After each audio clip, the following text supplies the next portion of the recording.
Hello, everyone, সবাইকে welcome জানাচ্ছি আমাদের আজকের ক্লাসে। হোপফুলি সবাই ভালো আছে, রাইট? আচ্ছা, তো সবাই যুক্ত হলে আমরা ক্লাসটা শুরু করতে পারি। ওকে, এই তো আলহামদুলিল্লাহ আমি ভালো আছি। সঞ্জয়, কি অবস্থা? রায়হান, ওয়ালাইকুম আসসালাম। ওকে, এই তো তাহলে সবাই যুক্ত হও, আমরা ক্লাসটা শুরু করে দিই। কি অবস্থা আলম? আচ্ছা, তো আজকে আমরা 4 নাম্বার ক্লাসটি করব, পদার্থের রাসায়নিক ধর্ম। তো এর আগে আমরা বেশ কয়েকটি ক্লাস করেছি। তো আজকে হচ্ছে গিয়ে 4 নাম্বার ক্লাসটা আমরা করব। তো আজকে আলোচ্য বিষয় হচ্ছে, আমরা গতদিন আয়তন বিকৃতি, আয়তন গুণাঙ্ক করেছিলাম। সো এটার অঙ্ক আয়তন গুণাঙ্ক।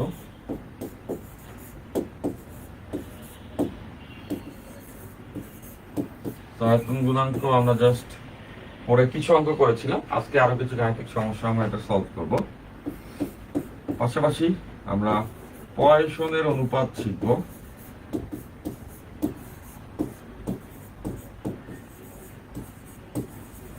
এবং 3 নাম্বার হচ্ছে গিয়ে আমরা দৃঢ়তা গুণাঙ্ক।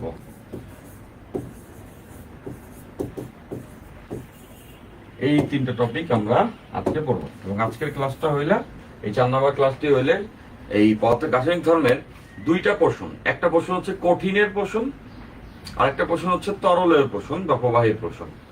তো আমাদের কঠিনের পোর্শনটা আজকে হয়ে যাবে যদি আমরা এই 3টা টপিক পড়ে ফেলি। তো ওকে, ফাইন। কি অবস্থা আলম? ওকে, সালাম। ওকে, আমি ভালো আছি আলহামদুলিল্লাহ। ওকে, তাহলে আসো আমরা ক্লাস শুরু করি, আর দেরি না করি আমরা ক্লাসটা শুরু করি। ওকে, তো আমরা লাস্টের দিন আয়তন গুণাঙ্ক পড়ছিলাম। তো লাস্টে যে টপিকটা পড়ছিলাম ওটা একটু ডিটেইলসলি দেখতে চাই আমরা, যে একক আয়তনে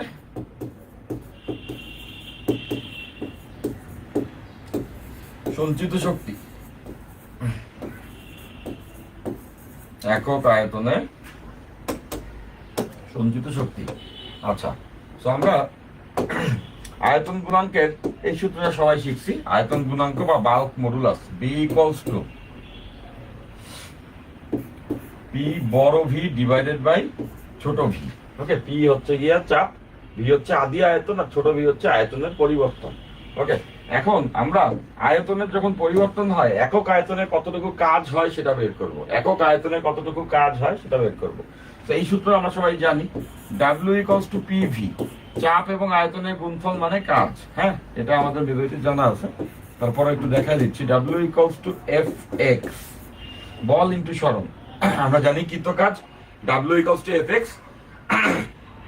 কি হলো বাবা? কৃত কাজ W, আচ্ছা, কৃত কাজ W ইকুয়ালস টু Fx। তাহলে আমরা এটাকে এভাবে লিখতে পারি, F বাই A, ক্ষেত্রফল দ্বারা ভাগ করলাম, ইনটু A ইনটু x। তাহলে দেখো, এই যে F বাই A আছে, F বাই A কে আমরা বলতে পারবো চাপ, আর A ইনটু x ক্ষেত্রফল ইনটু দৈর্ঘ্যকে আমরা বলতে পারবো আয়তন। ওকে, দ্যাট মিন্স চাপ ইনটু আয়তন। তাহলে আমরা বুঝতে পারতেছি কাজের আরেকটা ফর্মুলা হচ্ছে চাপ ইনটু আয়তন। ওকে, তাহলে আমরা যদি এখান থেকে ক্ষুদ্র কাজ বের করি, তাহলে চাপ ইনটু আয়তনের পরিবর্তন। দেখো, এখানে আমরা আয়তনের পরিবর্তন নিচ্ছি, এই জন্য কাজের পরিবর্তন পাইছি। তাহলে এইভাবে করে আমরা কাজ বের করতে পারি। এই সূত্রটার সঙ্গে আমরা পরিচিত হলাম। ওকে, তাহলে আমরা চাই কোনো একটা বস্তুর একক আয়তনে সঞ্চিত শক্তি কত। আমরা যখন কোনো একটা বস্তুর আয়তন পরিবর্তন করি, তার একক আয়তনে সঞ্চিত শক্তি কত সেটা বের করতে চাই। তো এটা তো আমরা সবাই জানি, একক আয়তনে সঞ্চিত শক্তি হবে হচ্ছে গিয়ে কৃত কাজ। তাহলে DW equals to P dV। তাহলে দেখো, বোথ সাইড ইন্টিগ্রেট করা যাবে। ইন্টিগ্রেট করলে পুরো কাজ পাবো। আমরা জানি ইন্টিগ্রেশন করলে পুরো কাজটা পাবো। তো বাম সাইড যদি আমি ইন্টিগ্রেট করি, DW কে ইন্টিগ্রেট করলে আমরা W পেয়ে যাব। DW কে যদি আমরা ইন্টিগ্রেট করি, তাহলে সেই ক্ষেত্রে আমরা W-টা পেয়ে যাব। ঠিক আছে? আচ্ছা, তাহলে ইন্টিগ্রেশন P dV। ওকে, ইন্টিগ্রেশন P dV। তাহলে বুঝতে পারতেছো, এই P কে dV এ দিয়ে আমরা ইন্টিগ্রেট করলেই পুরো কাজ পাবো, সেটাই একক আয়তনে সঞ্চিত শক্তি। এবং এই জায়গাতে আমরা পি এর ভ্যালুটা বসাইতে চাই।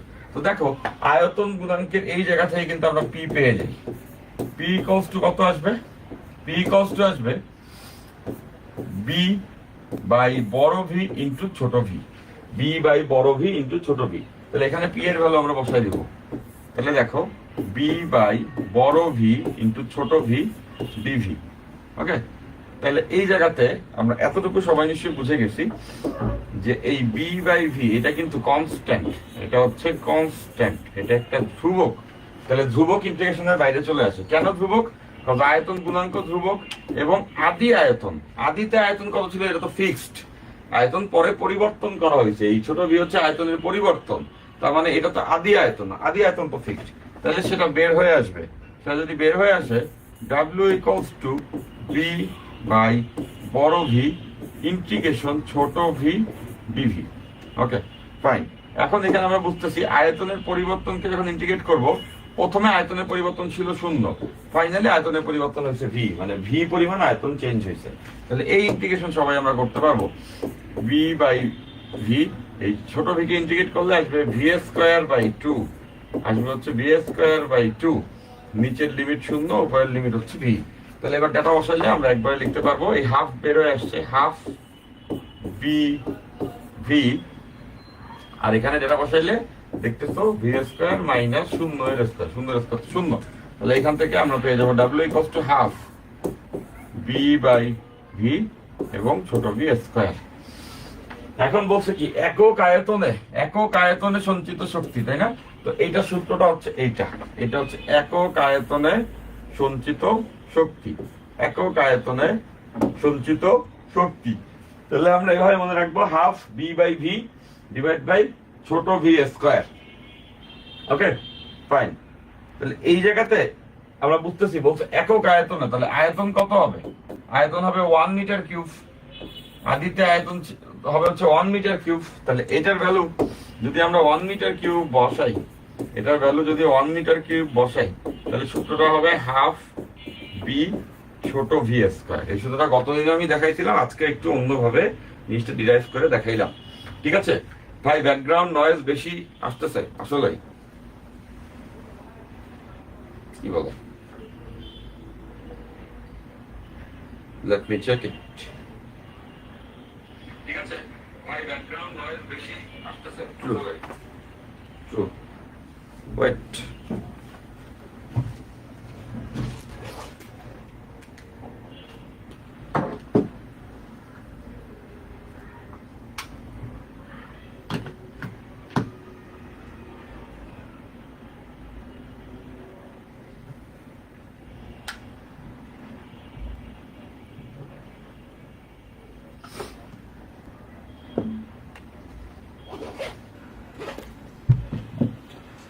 হ্যালো,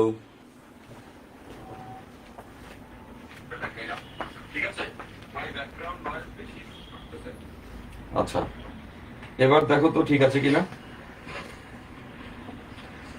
হ্যালো, হ্যাঁ আই থিঙ্ক এবার ঠিক আছে।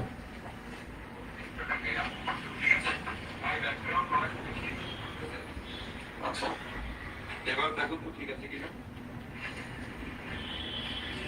হ্যালো, হ্যাঁ আই থিঙ্ক এবার ঠিক আছে। এটা অদ্ভুত। আচ্ছা এবার দেখো তো ঠিক আছে কিনা। হ্যালো, হ্যাঁ আই থিঙ্ক এবার ঠিক আছে।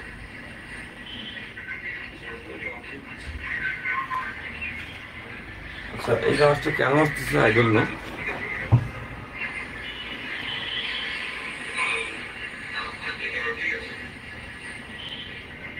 হ্যালো হ্যালো, এই জাহাজটা কেন আসতেছে আই ডোন্ট নো।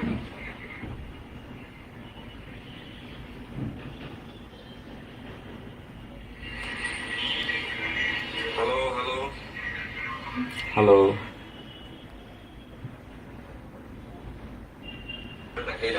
ঠিক আছে ভাই, ব্যাকগ্রাউন্ড নয়েজ বেশি আসতেছে।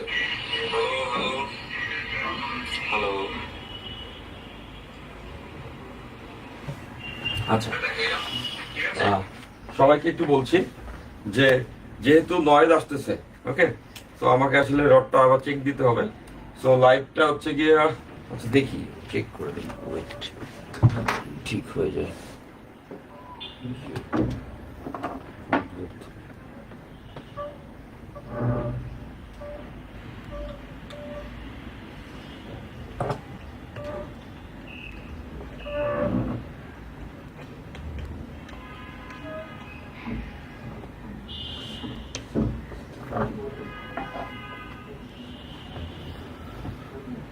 হ্যালো, ঠিক আছে ভাই, ব্যাকগ্রাউন্ড নয়েজ বেশি আসতেছে। হ্যালো হ্যালো, ঠিক আছে ভাই, ব্যাকগ্রাউন্ড নয়েজ বেশি আসতেছে। হ্যালো হ্যালো, ঠিক আছে ভাই, ব্যাকগ্রাউন্ড নয়েজ বেশি আসতেছে। হ্যালো,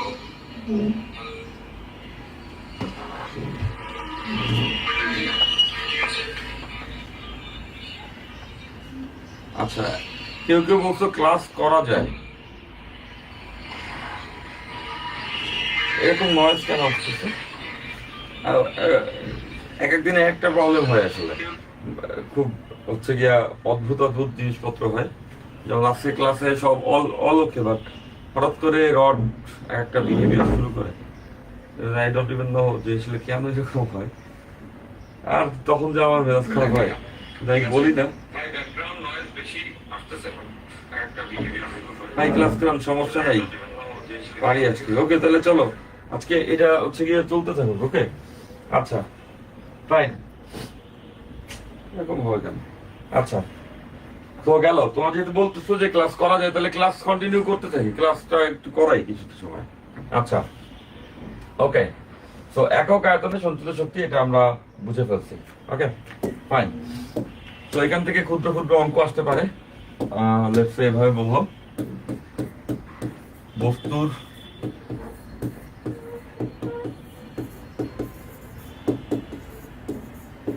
আয়তন গুণাঙ্ক 1.85 into 10 to the power 11 Newton per meter square এর আয়তন 0.5 মিটার কিউব পরিবর্তন করলে একক আয়তনে সঞ্চিত শক্তি কত হবে? একক আয়তনে সঞ্চিত শক্তি নির্ণয় করো।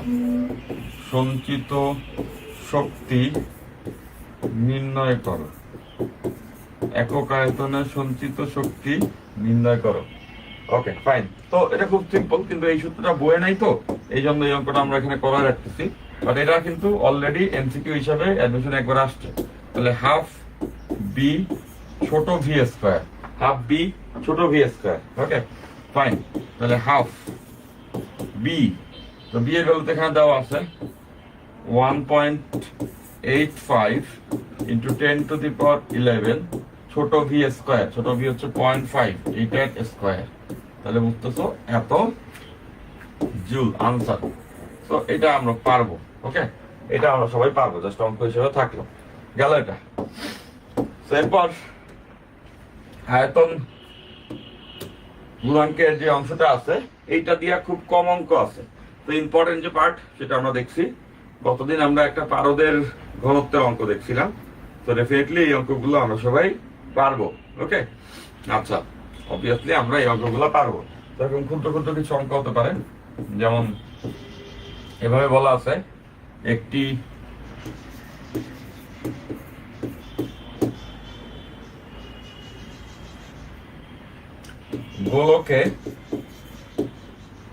গোলকের ব্যাসার্ধ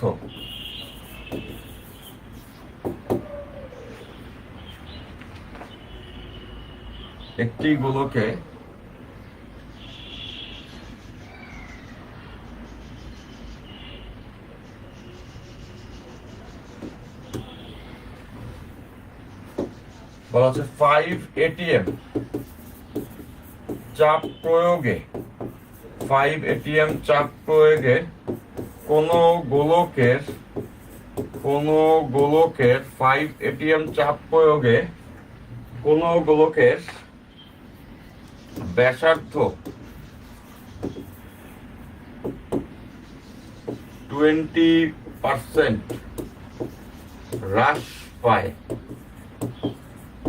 পায় এর আয়তন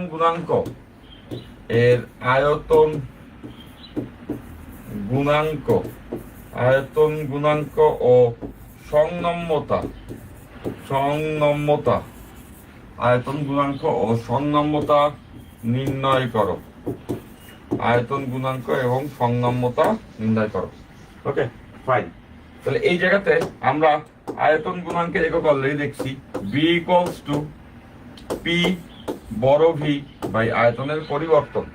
ওকে, তাহলে এইটা তো আমরা সবাই বুঝতে পারছি যে বড় ভি আদিত আয়তন হচ্ছে 4/3 পাই আর কিউব, আর ধরলাম আদি ব্যাসার্ধ। সেটা কেমনে হলো কথা আমরা বুঝতেছি, গোলকের কথা বলছেন। তো গোলকের আয়তন আমরা জানি 4/3 পাই আর কিউব। এখন আয়তনের পরিবর্তন দরকার। আয়তনের পরিবর্তন হবে আদি আয়তন মাইনাস পরিবর্তিত আয়তন। তাহলে আদি আয়তন কত? 4/3 পাই আর কিউব মাইনাস পরিবর্তিত আয়তন 4/3 পাই। আর এখানে কত বসবে? 20% হ্রাস পাইছে। 20% হ্রাস পাইলে মানে হ্রাস পাইছে হচ্ছে পাই r/5। 20% মানে r/5। তাহলে এখন ব্যাসার্ধ কত? তাহলে r মাইনাস r/5, তাই না? এবং সেটার ভ্যালু হবে 4r/5। তাহলে এইটা হবে পরিবর্তিত ব্যাসার্ধ r প্রাইম 4r/5। তাহলে এখানে আমরা বসাতে পারবো 4r/5 হোল কিউব। ওকে, আচ্ছা, তাহলে এইখানে আমরা যদি ডেটা বসাই নেই তাহলে আমরা কিন্তু আয়তন গুণাঙ্ক বি পেয়ে যাচ্ছি। চাপের ভ্যালু অঙ্কে বলা আছে, 5 ATM, এবং এটা আমরা জানি 1 ATM সমান 10⁵ newton per metre square. Fine. তাহলে এখানে আমরা যদি চাপের ভ্যালু বসাই 5 ATM = 5 × 10⁵। এখন এইখানে আদি আয়তন যেটা হচ্ছে 4/3 পাই আর কিউব। ওকে, আচ্ছা, আর আয়তনের পরিবর্তন আমরা দেখতেছি 4/3 পাই আর কিউব মাইনাস 4/3 পাই 4r/5 হোল কিউব। তাহলে এইখান থেকে ক্লিয়ার বুঝতেছো, এই 4/3 পাই, এখানে 4/3 পাই, এখানে 4/3 পাই কাটা। তাহলে এটা যদি কেটে যায় তাহলে b ইকুয়ালস টু আসবে 5 10⁵। আর এই জায়গা থেকে দেখতেছো থাকবে হচ্ছে আর কিউব। এই যে উপরে একটা আর কিউব আছে, খেয়াল করো, উপরে একটা আর কিউব আছে, নিচেও একটা আর কিউব আছে, মাইনাস 4/5 কে আমরা কিউব করতে পারবো এখানে 4/5 ইন্টু আর কিউব। তাহলে এখান থেকে খেয়াল করলে দেখতে পাচ্ছ যে এই আর কিউব ও কাটা। তাহলে এটা কেটে গেলে আমাদের ফাইনালি থাকবে 5 × 10⁵ divided by 1 minus 4/5 whole cube. 4/5 এটার হচ্ছে হোল কিউব। তাহলে এখান থেকে ক্যালকুলেশন করলে আমরা বি এর মানটা পেয়ে যাচ্ছি। এখান থেকে যদি আমরা ক্যালকুলেশনটা করি তাহলে 5 × 10⁵ ডিভাইডেড বাই 1 মাইনাস 4/5 ওকে, আচ্ছা, এটা ক্যালকুলেশন করলে আমাদের মানটা আসবে হচ্ছে 1.02 into 10⁶ newton per metre square. Okay, fine. সেই অঙ্ক আমরা পারবো। তো আয়তন গুণাঙ্কের উপরে খুবই কম অঙ্ক আছে। ইম্পর্টেন্ট অঙ্ক বলতে গত ক্লাসে আমরা একটা অঙ্ক করছিলাম পারদের ঘনত্ব নির্ণয়। হ্যাঁ, ওখানে একটা প্রশ্ন আসছে দেখলাম কিয়ানে গ্রুপে, কেন পানির আসলে চাপটা নিছি, কেন উপরের চাপটা নেই। কারণ হচ্ছে চাপের পার্থক্যটা বসে, এই জন্য কেউ একটা কোশ্চেন করছে, আমি খেয়াল করলাম। যাই হোক, সেই অঙ্কগুলো করলে আয়তন গুণাঙ্ক সম্পর্কে আমাদের আইডিয়া হয়ে যাবে। আচ্ছা, সেই পর্যায়ে আমরা যে টপিকটা সম্পর্কে জানবো সেটা হচ্ছে পয়সনের অনুপাত। পয়সনের অনুপাত। আচ্ছা, সেটা ইম্পর্টেন্ট আছে, এখান থেকে অনেক এমসিকিউ আসে। সো পয়সনের অনুপাতে বলা আছে, পার্শ্ব বিকৃতি এবং দৈর্ঘ্য বিকৃতির অনুপাতকে আমরা বলছি হচ্ছে পয়সন রেশিও। হ্যাঁ, পার্শ্ব বিকৃতি এবং দৈর্ঘ্য বিকৃতির অনুপাতকে আমরা বলবো হচ্ছে গিয়ে পয়সনের অনুপাত। আমরা নিশ্চয়ই একটা জিনিস খেয়াল করেছি যে একটা তারকে যখন বিকৃত করা হয়, এটা একটা তার আছে লেখছে, হ্যাঁ, এটা একটা তার। এখন এই তারকে যখন আমরা টান বল বা টেনশন ফোর্স দেই, এই তারকে যখন আমরা টান বল বা টেনশন ফোর্স দেই, তো লেটসে এই তারটার দৈর্ঘ্য হচ্ছে এল, প্রস্থচ্ছেদের ক্ষেত্রফল হচ্ছে গিয়া এ। এখন এটাকে আমরা টেনশন ফোর্স দিলাম, তাহলে টেনশন ফোর্স দিলে এই বুঝতেই পারতেছো দুই দিকে ধরে টানাটানি করলে এই এফ বলে যদি আমরা এটাকে টানতে থাকি, তাইলে সেই ক্ষেত্রে এটা বিকৃত হবে, দৈর্ঘ্যে বিকৃত হবে। তো দেখতে অনেকটা এরকম হয়ে যাবে, তাই না? এই যে দৈর্ঘ্যে দেখো এটা কিছু পরিমাণ লম্বা হয়ে গেছে। তো বুঝতেছি যে এইখানে এইটা কিছু পরিমাণ লম্বা হয়ে গেছে। ওকে, কিছু পরিমাণ লম্বা হয়ে গেছে। তাহলে কিছু পরিমাণ লম্বা যে হয়েছে এবং সেটা কতটুকু লম্বা হয়েছে আমরা দেখে বুঝতেছি ছোট এল পরিমাণ লম্বা হয়েছে। এবং পাশাপাশি কি এটাও হয় না, তোমরা খেয়াল করে দেখছো যখন লম্বা হয় তখন কিন্তু তার ক্ষেত্রফল কমে যায়। দেখো একটা মোটা জিনিসকে টাইনা লম্বা করলে সেটা কিন্তু চিকন হয়ে যায়, তাই না? তার মানে বুঝতেছো এর যে প্রস্থচ্ছেদের ক্ষেত্রফল এটা কিন্তু চেঞ্জ হবে। ধরে নাও এই ক্ষেত্রে এর ব্যাসার্ধ ছিল আর, ধরে নিলাম এর ব্যাসার্ধ ছিল আর। তো দেখতেছো এইখানে কিন্তু আর কিছুটা চেঞ্জ হয়ে যাবে, ঠিক আছে, একটু চিকন হয়ে যাবে। ওকে ফাইন, এটা যদি আর হয়, আর ধরলাম এইখানে ব্যাসার্ধ কিন্তু আর প্রাইম হয়ে যাবে, কিছুটা চিকন হয়ে গেছে। ওকে ফাইন, তাহলে এখানে দুই ধরনের বিকৃতি হয়েছে, একটা হচ্ছে গিয়া দৈর্ঘ্য বিকৃতি, একটা হলো দৈর্ঘ্য বিকৃতি। তো দৈর্ঘ্য বিকৃতি ইকুয়ালস টু কত?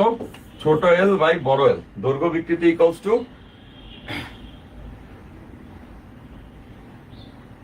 ওকে ভেরি গুড ফাইন, তাহলে দৈর্ঘ্য বিকৃতি ইকুয়ালস টু ছোট এল বাই বড় এল। এটা হচ্ছে ছোট এল আর এটা হচ্ছে বড় এল। ছোট এলটা হচ্ছে কতটুকু দৈর্ঘ্য বাড়ছে আর বড় এলটা হচ্ছে আদি দৈর্ঘ্য কত, এটা আমরা জানি, এটাকে বলে দৈর্ঘ্য বিকৃতি। এবং পাশাপাশি আমরা এখানে যেটা দেখলাম পাশেও বিকৃতি হয়, দেখো পাশেও ছোট হয়ে গেছে।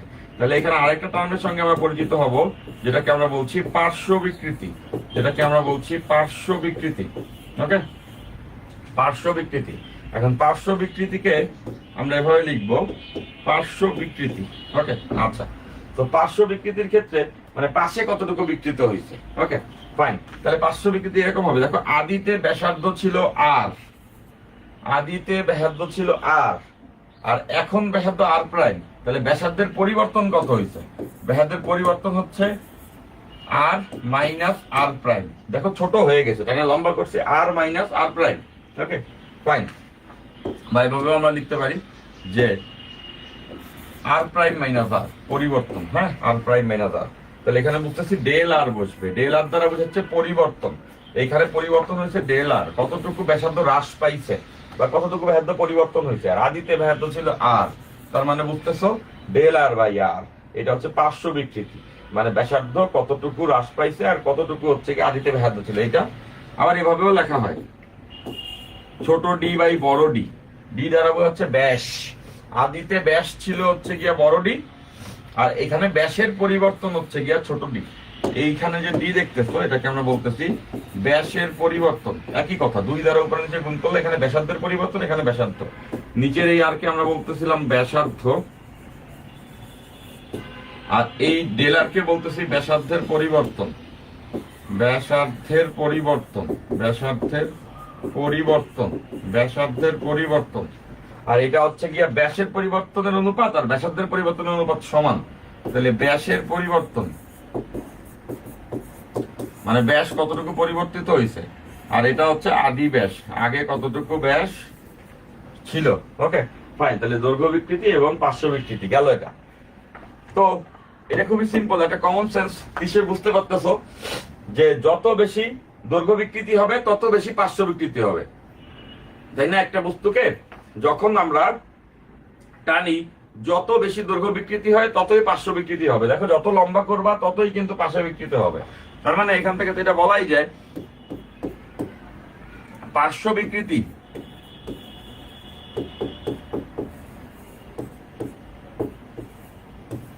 দৈর্ঘ্য বিকৃতির সমানুপাতিক, পার্শ্ব বিকৃতি দৈর্ঘ্য বিকৃতির সমানুপাতিক। খুবই সিম্পল, কমন সেন্স। যত দৈর্ঘ্যে বিকৃতি হবে তত পার্শ্বে বিকৃতি হবে। খেয়াল করে দেখো, এটাকে যত লম্বা করব তত চিকন হবে, তার মানে তত পার্শ্ব বিকৃতি হবে। তাহলে এখানে একটা সমানুপাতিক ধ্রুবক দরকার আছে। ওকে, তাহলে সেটাকে আমরা এভাবে লিখতে পারবো, পার্শ্ব বিকৃতি ইকুয়ালস সমানুপাতিক ধ্রুবকটাকে আমরা বলি সিগমা। এই যে দেখো না, সমান লিখতে হলে সমানুপাতিক ধ্রুবক ইন্টু দৈর্ঘ্য বিকৃতি। তাহলে এইটাকে আমরা বলতেছি হচ্ছে গিয়ে পয়সনের অনুপাত। এই যে ধ্রুবকটা, এটাই পয়সনের অনুপাত। তাহলে এখান থেকে এটা লেখা যাবে, পয়সনের অনুপাত সিগমা ইকুয়ালস টু পার্শ্ব বিকৃতি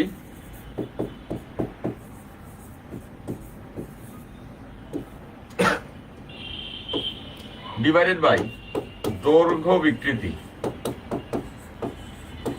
তার মানে আমরা এটা বুঝতেছি, পার্শ্ব বিকৃতি এবং দৈর্ঘ্য বিকৃতির অনুপাতটা একটা ধ্রুবক থাকবে, সেটাকেই আমরা বলি পয়সনস রেশিও।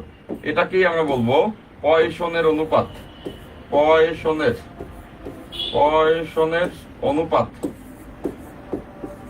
পয়সনের অনুপাত। ওকে, আচ্ছা, পয়সনের অনুপাত তো গেল এটা। এখন একটা জিনিস খেয়াল করছো, যে যখন দৈর্ঘ্য বিকৃতি প্লাস হয় তখন পার্শ্ব বিকৃতি মাইনাস হয়। কিভাবে দেখো, দৈর্ঘ্য যখন বাড়ে পাশে তখন ছোট হয়, দৈর্ঘ্য যখন বাড়ে, দেখো দৈর্ঘ্য যখন বৃদ্ধি পায় পাশে ব্যাসার্ধ তখন হ্রাস পায়। দ্যাটস ওয়াই বুঝতেছো, এইটা যখন প্লাস হয় এইটা তখন মাইনাস হয়। নিশ্চয়ই খেয়াল করছো যে দৈর্ঘ্য বৃদ্ধি পাইলে ব্যাসার্ধ হ্রাস পায়, তার মানে নিচের এটা যদি প্লাস হয় উপরে এটা মাইনাস হবে। তাহলে এখানে যদি প্লাস মাইনাস আমরা বসাই তাহলে কিন্তু আলটিমেটলি সামনে একটা মাইনাস চলে আসবে। তাহলে এই সূত্রটা এরকম হয়, সিগমা ইকুয়ালস টু মাইনাস পার্শ্ব বিকৃতি, অ্যাকচুয়াল সূত্র এরকম, মাইনাস পার্শ্ব বিকৃতি ডিভাইডেড বাই দৈর্ঘ্য বিকৃতি। কেন মাইনাস আসছে? কারণ একটা বাড়লে আরেকটা হ্রাস পায়, তাই। তো এবার এখানে আমরা ডেটা বসাই দিলে পয়সন রেশিও পেয়ে যাব। তো দেখো পার্শ্ব বিকৃতির মান কত, ডি বাই বড় ডি, তাই না? ব্যাসের পরিবর্তন ডিভাইডেড বাই ব্যাস, আর দৈর্ঘ্য বিকৃতি হচ্ছে এল বাই ছোট এল। তাহলে এখান থেকে সিগমা পাবো। দেখো এটা কিন্তু উল্টায় যাবে, তাই না? এই যে মাইনাস ডি বাই বড় ডি, নিচেরটা উল্টায় গেলে এল বাই ছোট এল, তাহলে বুঝতেছো মাইনাস ডিএল বাই ডিএল। এভাবে করেও লেখে, বাট আমি এভাবে করে মনে রাখতে স্বাচ্ছন্দ্য বোধ করি। এটা বরং আরো ইজিয়ার, নিশ্চয়ই সবাই এটা আমরা বুঝতে পারছি। এই সূত্রটা মনে রাখা আরো সোজা, যে উপরে ডি বাই বড় D divide by L by L. এটা হচ্ছে কি আমাদের পয়সনের রেশিওর মান। ওকে, পয়সনের রেশিওর মান। এখন পয়সনের রেশিওর মানের একটা ফিক্স লিমিট আছে, পয়সনের রেশিওর মানের সিগমার একটা লিমিট আছে। দেখা যায় এই সিগমার ভ্যালু হচ্ছে গিয়া 0.5 এর থেকে কখনো বড় হতে পারে না, 0.5 এর সমান অথবা ছোট হয়। এইটার ভ্যালু কখনো প্র্যাকটিক্যালি 0.5 এর থেকে বড় আসে না, বাট এটার ভ্যালু কখনো -1ও আসে। হ্যাঁ, কখনো এটার ভ্যালু -1ও আসে। তাহলে মনে রাখবা এইটা হচ্ছে গিয়া সিগমার একটা লিমিটেশন। এই পয়সনের অনুপাতের ভ্যালু কখনোই 0.5 এর থেকে বেশি আসে না। ওকে, তো -1 থেকে 0.5 এর মধ্যে এটার ভ্যালু আসে। তো অনেক সময় কিছু এমসিকিউ আসবে যেখানে তোমাকে পয়সনের অনুপাত বের করতে বলবে, এই ট্রিক্সটা মনে রাখবা। ওকে, এই ট্রিক্সটা মনে রাখবা। অনেক সময় তোমাকে পয়সনের অনুপাত বের করতে বলবে এবং তুমি অঙ্ক করে দেখবা পয়সনের অনুপাত আসছে 0.63। আমারই এরকম একটা অঙ্ক এনডিসিতে আসছিল, এটা মনে পড়লো যে আসছে 0.63। দেখবা 1 নাম্বার অপশনেই দেওয়া আছে 0.63। তুমি তো 1 নাম্বার পয়েন্টে 0.63 দেখা দাগায় ফেলবা, যে অঙ্ক করছি আনসার আসছে দাগায় দিছি। বাট নিশ্চয়ই তোমাদের এটা মনে রাখতে হবে, পয়সনের অনুপাতের ভ্যালু 0.5 এর থেকে বড় হতে পারে না। দেখবা এইটারই 4 নাম্বার অপশনে আছে, কোনোটি নয়, এটাই 4 নাম্বার অপশন আছে, কোনোটি নয়। আনসার হবে কোনোটি নয়। তাহলে বুঝতেছো, যদি এরকম কোনো অঙ্ক আসে ডেফিনেটলি তোমরা সেটা হ্যান্ডেল করতে পারবা। পয়সনের অনুপাতের ভ্যালু 0.5 এর বেশি আসলে সেটা গ্রহণযোগ্য ভ্যালু হবে না।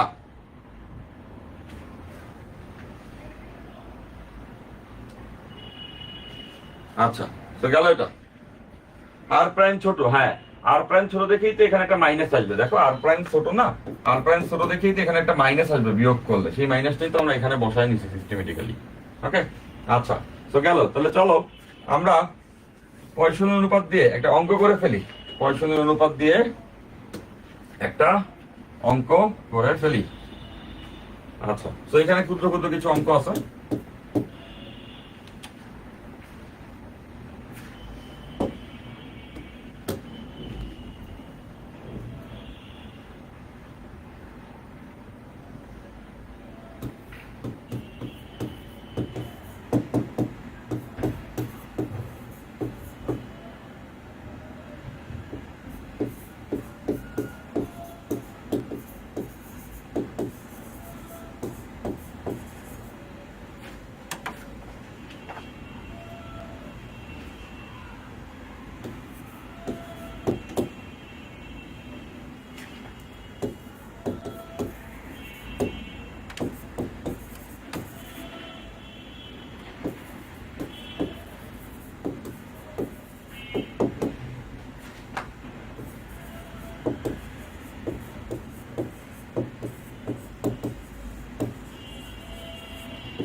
আচ্ছা ভালো কথা, এই অঙ্কটাতে একটা অংশ আমি করি নাই। সংনম্যতা এই যে সংনম্যতা বের করতে বলছিল এই অঙ্কটাতে।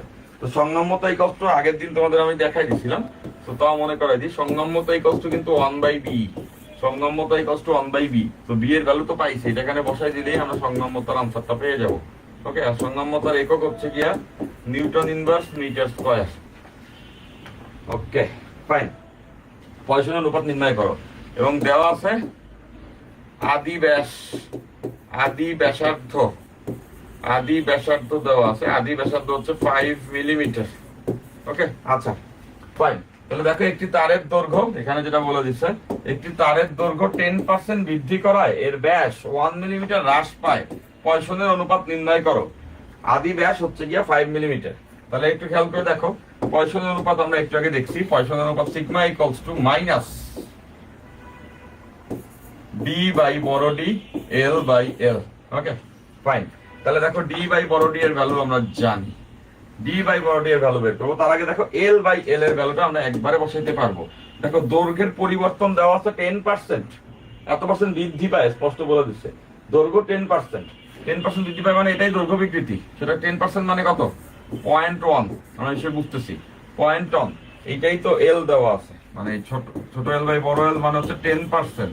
10% মানে হচ্ছে 10/100, which is 0.1। হ্যাঁ, which is 0.1। ওকে আচ্ছা, এরপর ডি বাই ডি দেখতেছো, ডি বাই ডি।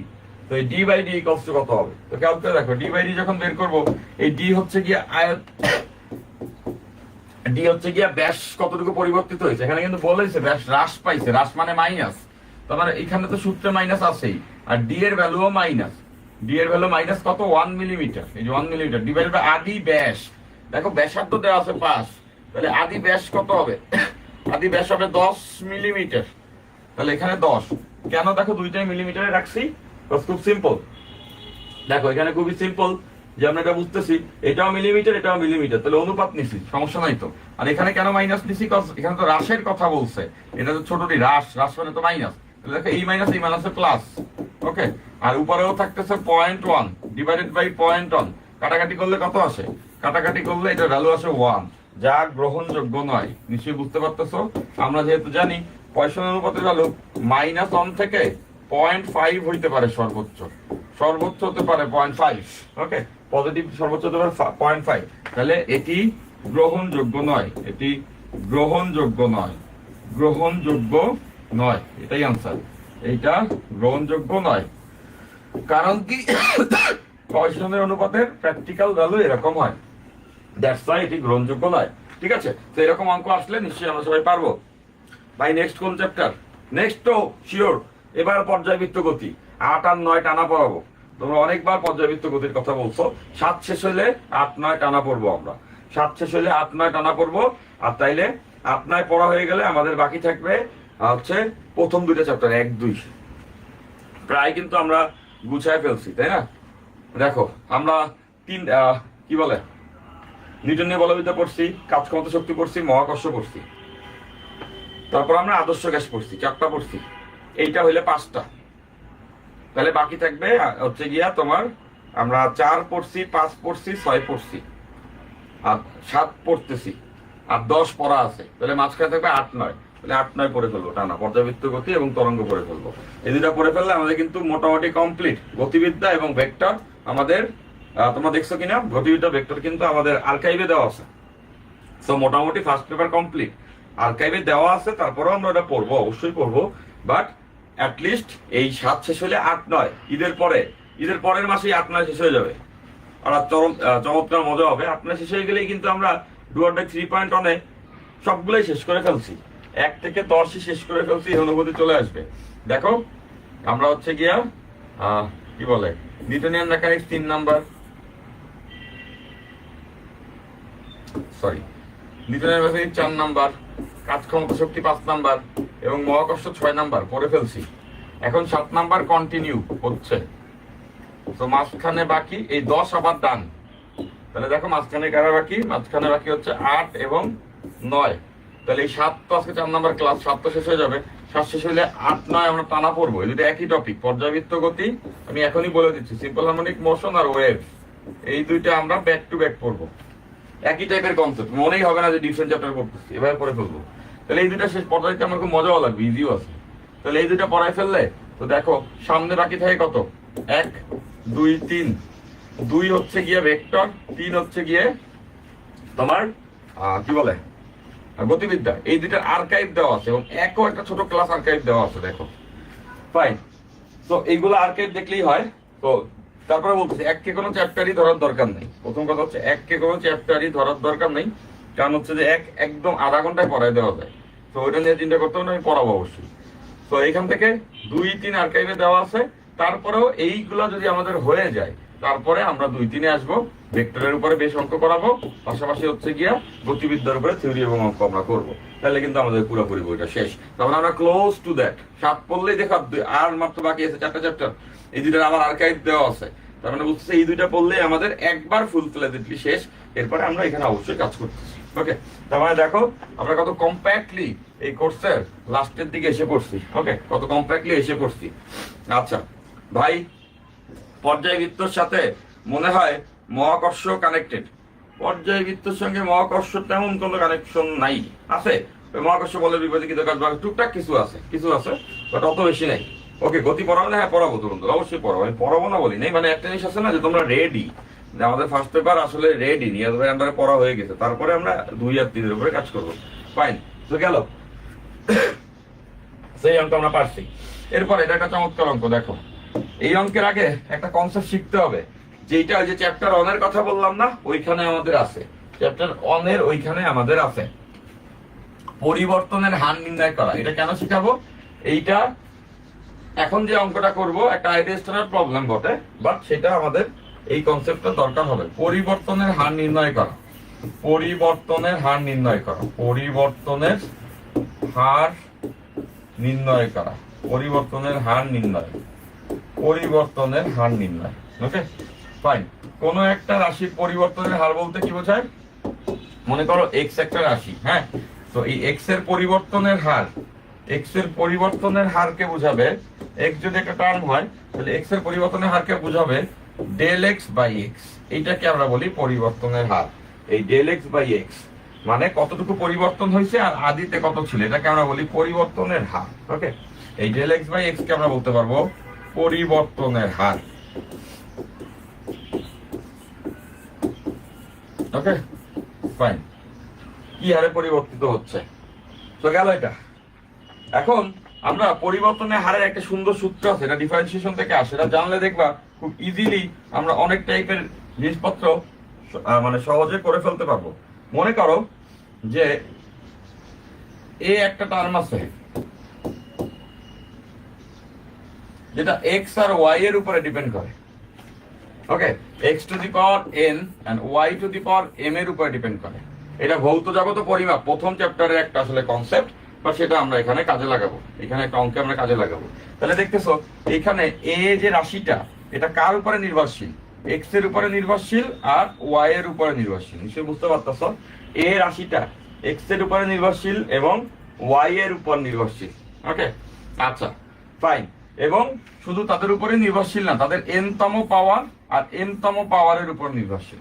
এরকম যদি হয় তাইলে এর পরিবর্তনের হার মানে ডেল এ বাই এ, এর পরিবর্তনের হার ডেল এ বাই এ, এর পরিবর্তনের হার del A by A equals X এর পরিবর্তনের হার del X by X, del X by X. এই যে সামনে যে এন আছে দেখতেছো, সামনে যে এন আছে ওই এন এখানে গুণ আকারে চলে আসবে। ওকে, ওই এন এখানে গুণ আকারে চলে আসবে। ওকে ফাইন, তো গেল এইটা। তারপর প্লাস, এই দেখো গুণ যদি থাকে তাহলে প্লাস হয়ে যাবে। এবার ওয়াই যে পরিবর্তনের হার ডেল ওয়াই বাই ওয়াই, সামনে এটা যে পাওয়ার আছে সেটাও গুণ আকারে চলে আসবে। ওকে, এইভাবে করে পরিবর্তনের হার আমরা নির্ণয় করি, এইভাবে করে আমরা পরিবর্তনের হার নির্ণয় করি। তাহলে দেখতে পাচ্ছ যে এইটা হচ্ছে এর পরিবর্তনের হার, এটা এর পরিবর্তনের হার, এটা এক্স এর পরিবর্তনের হার, এটা ওয়াই এর পরিবর্তনের হার। তার মানে বুঝতেছি এ যেহেতু এক্স ওয়াই এর উপর ডিপেন্ডেন্ট, এক্স এর পরিবর্তনের হারের সঙ্গে তার পাওয়ার গুণ করে দিব, ওয়াই এর পরিবর্তনের হারের সঙ্গে তার পাওয়ার গুণ করে দিব। তাইলে আমরা কিন্তু পেয়ে যাব হচ্ছে গিয়া এ এর পরিবর্তনের হার কত হবে। এরপর ম্যাথ কোর্স নামান ভাই নাফিস আলম বলছো, আচ্ছা সেটা পরে চিন্তা করা যাবে, আমরা আগে এটা শেষ করি। এটা যদি শেষ করি তাইলেই আমাদের একটা গোছানো প্রিপারেশন হবে। যদি ইনকেস ওইরকম কোর্সের দরকার হয় তখনই নামবে, অযথা আমি কোনো কোর্সই নামাবো না। তো যদি দরকার হয়, এবং আমার কাছে মনে হয় এই কোর্সটা করার পরে আমরা এইটার আগে হজম করবো, তারপর অন্য চিন্তা ভাবনা। হ্যাঁ, ইউবিএ সূত্রের মতো অনেকটা এক্স্যাক্টলি। তাহলে এভাবে করে আমরা পরিবর্তনের হার নির্ণয় করতে পারবো। মনে রাখবা যে সকল টার্মের উপরে পরিবর্তন ডিপেন্ড করে তার প্রত্যেকের পরিবর্তনের হারের সঙ্গে তার আনুষঙ্গিক পাওয়ার হচ্ছে গিয়া গুণ করে দিতে হয় এবং তাদেরকে যোগ করে দিতে হয়। ওকে ফাইন, তো এতটুকু আমরা সবাই নিশ্চয়ই বুঝে ফেলছি।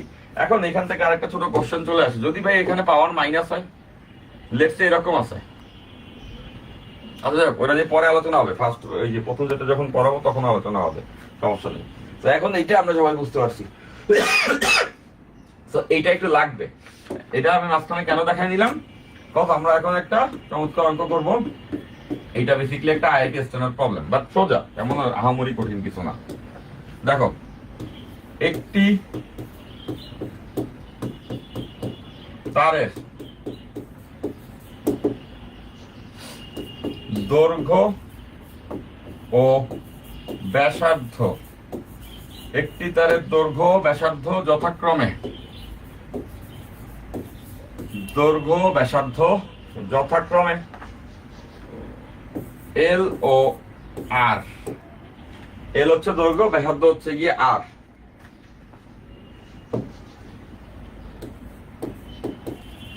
আয়তন ধ্রুব রেখে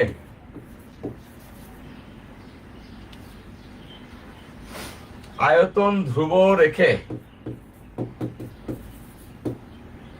আয়তন ধ্রুব রেখে দৈর্ঘ্য বিকৃতি ঘটালে, দৈর্ঘ্য বিকৃতি ঘটালে পয়সনের অনুপাত নির্ণয় করো। পয়সনের অনুপাত নির্ণয় করো। পয়সনের অনুপাত নির্ণয় করো। Okay fine. আচ্ছা তাহলে দেখো যে একটি তারের দৈর্ঘ্য এবং ব্যাসার্ধ যথাক্রমে এল ও আর, আয়তন ধ্রুবক রেখে দৈর্ঘ্য বিকৃতি ঘটালে পয়সনের অনুপাত নির্ণয় করো। ওকে আচ্ছা ফাইন। তো পয়সনের অনুপাত আমাদেরকে নির্ণয় করতে হবে। তো পয়সনের অনুপাত তো আমরা জানি, পয়সনের অনুপাত সিগমা ইকুয়ালস টু হচ্ছে গিয়া DL by L divided by D by D. D by D না দিয়ে এই সূত্রও দেওয়া যায়, দেখো del R by R L by L. Okay তাহলে এখানে হচ্ছে গিয়া আমরা দেখতে পাচ্ছি এইটা হচ্ছে গিয়া পার্শ্ব বিকৃতি, এটা হচ্ছে গিয়া দৈর্ঘ্য বিকৃতি। তাহলে এই জায়গা দিয়ে আমরা কেমনে বের করবো? তো খেয়াল করো, যে পয়সনের অনুপাত তো আমরা জানি, তো এইটা আমরা বের করতে চাচ্ছি। তো এখানে একটা মনোযোগ দাও, সুন্দর আছে অঙ্কটা। তাহলে এইটা একটা তার, হ্যাঁ। এখন এই তারের আমাদেরকে বলে দেওয়া হয়েছে এই তারের দৈর্ঘ্য এটা হচ্ছে এল, এই তারের দৈর্ঘ্য হচ্ছে এল, ওকে, আদি দৈর্ঘ্য এল, এবং এটার ব্যাসার্ধ হচ্ছে আর, এটা যে ক্রস সেকশন তার ব্যাসার্ধ হচ্ছে আর। এখন এর দৈর্ঘ্য বিকৃতি ঘটাইছি, ওকে। আচ্ছা, তাহলে একটু চিন্তা করে দেখো তো,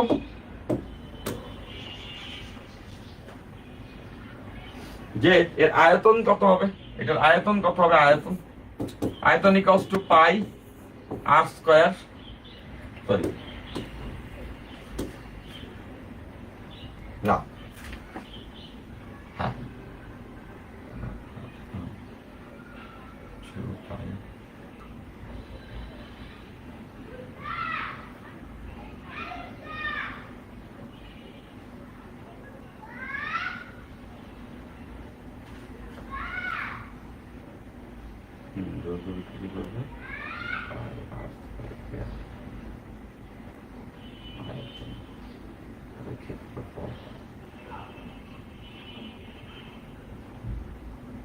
আচ্ছা সরি, দেখো এটা হচ্ছে প্রস্থচ্ছেদের ক্ষেত্রফল পেয়ে গেছি। প্রস্থচ্ছেদের ক্ষেত্রফল কত হবে আমরা জানি, প্রস্থচ্ছেদের ক্ষেত্রফল হবে পাই আর স্কয়ার, প্রস্থচ্ছেদের ক্ষেত্রফল হবে হচ্ছে গিয়া পাই আর স্কয়ার, ওকে।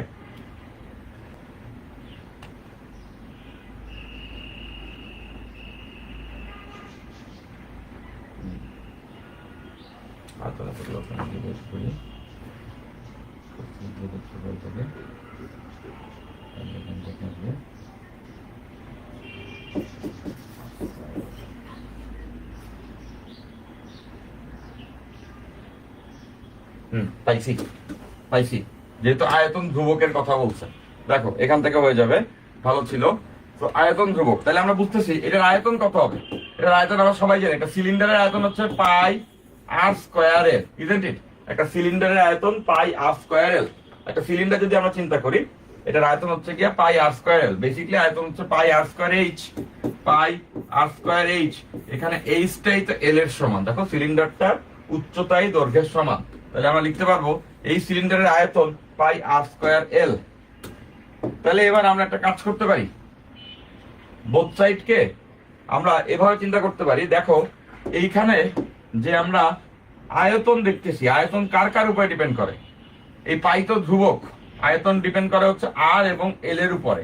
তো এখানে একটা কথা একটু বলে রাখি, এক্স ওয়াই এর উপরে ডিপেন্ড করে, সঙ্গে যদি একটা ধ্রুবক থাকে কে, তাহলে কে এর সঙ্গে কিন্তু কোনো সম্পর্ক নাই, এটা একটা কনস্ট্যান্ট। দেখো কে এর সঙ্গে কোনো সম্পর্ক নাই, সামনে ধ্রুবক আকারে যাই থাকুক সেটার সঙ্গে কোনো সম্পর্ক নাই, যাদের উপরে ডিপেন্ড করে তাদের পরিবর্তনের হার। ফাইন, তাহলে এবার দেখো এইখানে এই পাইটা হচ্ছে গিয়ে আমাদের ধ্রুবক, ওর সঙ্গে কোনো সম্পর্ক নাই, তার মানে বুঝতেছি আয়তন ব্যাসার্ধ ও দৈর্ঘ্যের উপরে ডিপেন্ড করে, আয়তন ব্যাসার্ধ ও দৈর্ঘ্যের উপরে ডিপেন্ড করে। ব্যাসার্ধ ও দৈর্ঘ্যের উপরে যদি ডিপেন্ড করে, তাহলে আয়তন পরিবর্তনের হার del V by V equals to ব্যাসার্ধ পরিবর্তনের হার ডেল আর বাই আর, সামনে গুণ হবে কত, এটার পাওয়ার 2, প্লাস দৈর্ঘ্য পরিবর্তনের হার মানে ডেল এল বাই এল, দৈর্ঘ্য পরিবর্তনের হার ডেল এল বাই এল। কোন সূত্র থেকে, এই সূত্র থেকে আসছে, নিশ্চয়ই সবাই এটা বুঝতে পারছো। যেহেতু সামনে পাই আছে ধ্রুবক বাদ, তার মানে আয়তন ব্যাসার্ধ এবং দৈর্ঘ্যের উপরে ডিপেন্ড করে, তাহলে ব্যাসার্ধ পরিবর্তনের হার সামনে 2 আসবে যেহেতু এর পাওয়ার 2, আর এটা হচ্ছে দৈর্ঘ্য পরিবর্তনের হার ডেল আর বাই আর। এখন চিন্তা করে দেখো, বলছে আয়তন ধ্রুবক থাকে, আয়তন যদি ধ্রুবক থাকে তাহলে এখান থেকে এই কথা বলা যায় না আয়তন পরিবর্তনের হার 0। আয়তন পরিবর্তন, আয়তন যদি ধ্রুবক থাকে তাহলে আয়তন পরিবর্তন হচ্ছে গিয়ে 0, আয়তনে কোনো পরিবর্তন নাই। তাহলে এই ডেল ভি যদি 0 হয় তাহলে আয়তন পরিবর্তনের হার কত হবে, 0 হবে। তাহলে দেখো এখান থেকে আমরা এই লাইনটা লিখতে পারবো আয়তন পরিবর্তনের হার 0, এখানে এই আয়তন পরিবর্তনের হার 0, তাহলে সঙ্গে থাকবে 2 del R by R plus del L by L, okay. তাহলে এখন আমরা একটা কাজ করি, সেটা হচ্ছে গিয়া এই ডেল এল বাই এল দ্বারা এইটাকে আমরা কমন নেই, এটাকে যদি আমরা কমন নেই, এইটা ডেল এল বাই এল, তাহলে দেখো ডেল এল বাই এল এটা কমন নিলে এখানে থাকবে 2 del R by R divided by del L by L plus 1। এটা কেন কমন নিছি বলতো? দেখে তো এটা বুঝে ফেলার কথা যে এই ডেল আর বাই আর দ্বারা বোঝাচ্ছে হচ্ছে গিয়া পার্শ্ব বিকৃতি, এবং ডেল এল বাই এল দ্বারা বোঝাচ্ছে দৈর্ঘ্য বিকৃতি, isn't it? Del L by L মানে আদিতে দৈর্ঘ্য কত ছিল, এখন দৈর্ঘ্যের পরিবর্তন কত হয়েছে। আবার দেখো এইটা হচ্ছে গিয়া আদিতে ব্যাসার্ধ কত ছিল, এখন ব্যাসার্ধের পরিবর্তন কত হয়েছে। এখন এটা তো আমরা সবাই জেনে ফেলছি যে সিগমা ইকুয়ালস টু পয়সনের অনুপাত, এটা আমরা জানি। পয়সনের অনুপাত সিগমা ইকুয়ালস টু হচ্ছে গিয়ে ওই যে del R by R divided by L by L, যেটা এই এল বাই এল কে যেটা লেখা যায় ডেল এল বাই এল। আদিতে দৈর্ঘ্য এত ছিল আর এটা হচ্ছে দৈর্ঘ্যের পরিবর্তন, তাহলে এভাবে লিখতে পারবো ডেল এল বাই এল। সামনে মাইনাস, সামনে মাইনাস, আমরা দেখছি পয়সনের অনুপাতের সূত্রে সামনে মাইনাস, পার্শ্ব বিকৃতি বাই দৈর্ঘ্য বিকৃতি, সামনে হচ্ছে গিয়ে একটা মাইনাস আছে। ওকে, তাহলে এখান থেকে খেয়াল করে দেখো এই যে ভ্যালুটা, এই যে ভ্যালুটা, এখানে যে এই ভ্যালুটা, তাহলে এইটাই কিন্তু পয়সনের অনুপাত। মানে এই ভ্যালুটাকে আমরা পয়সনের অনুপাত বলতে পারবো। এটা equals to minus sigma, isn't it? এইটা ইকুয়ালস টু মাইনাস সিগমা। দেখো এখানে একটা মাইনাস আছে, তার মানে এই অনুপাতটা ইকুয়ালস টু যে মাইনাস যদি মাইনাস সিগমা। তাহলে এইবার খেয়াল করে দেখো এখানে আসবে এই অংশটা, এই অংশটাকে এই পাশে গুণ আকারে আছে, এই পাশে ভাগ করে দিলে শূন্য হয়ে যাবে। গুণ আকারে থাকলে এই পাশে ভাগ করে দিলে শূন্য গেল গা ওটা। তাহলে এখানে থাকলো minus sigma, that means minus 2 sigma plus 1, isn't it? নিশ্চয়ই বুঝছো, এখানে বসে গেছে মাইনাস সিগমা। তাহলে এইবার দেখো এখান থেকে সিগমা বের হয়ে আসবে, সিগমা ইকুয়ালস টু হবে নিশ্চয়ই বুঝতেছো 1/2, তার মানে 0.5, তার মানে 0.5। এটা গ্রহণযোগ্য মান। তাহলে আমরা দেখছি সিগমার অ্যাকসেপ্টেবল মান হচ্ছে -1 থেকে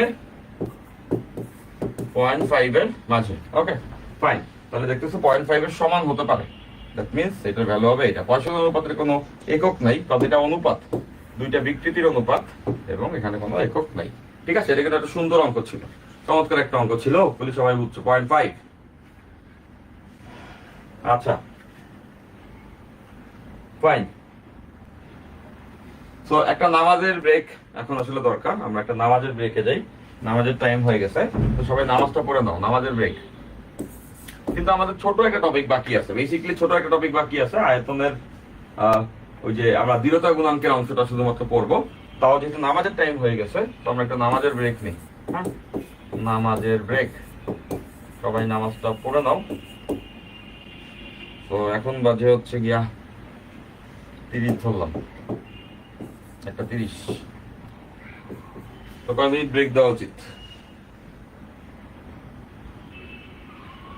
25 মিনিট না, 25 মিনিট না, 20 মিনিট। হ্যাঁ, ওই যে 3 মিনিট এক্সট্রাই ধরছি, বাজে হচ্ছে 28, তো 30 ধরছি, তাহলে 50।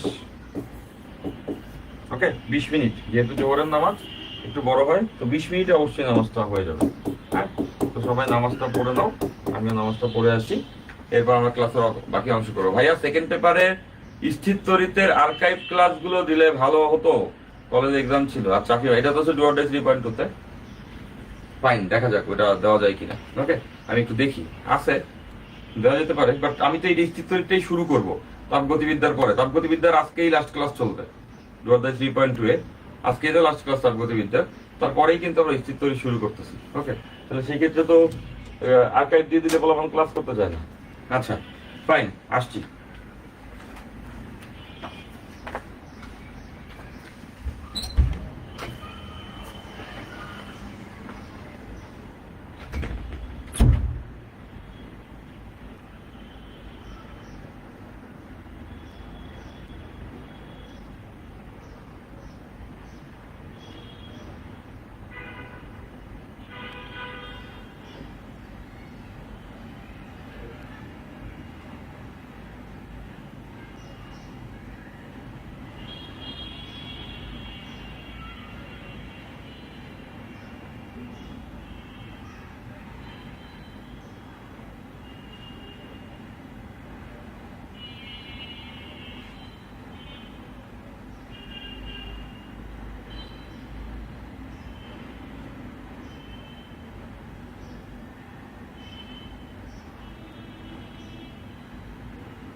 আচ্ছা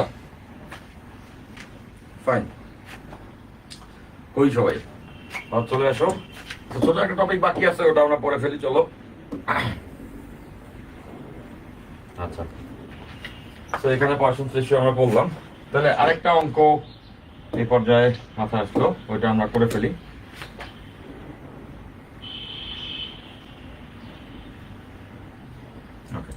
অঙ্কটা হচ্ছে এরকম,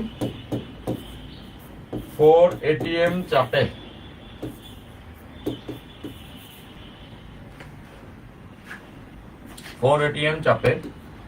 একটি গোলকের 4 এটিএম চাপে একটি গোলকের 4 এটিএম চাপে একটি গোলকের ব্যাসার্ধ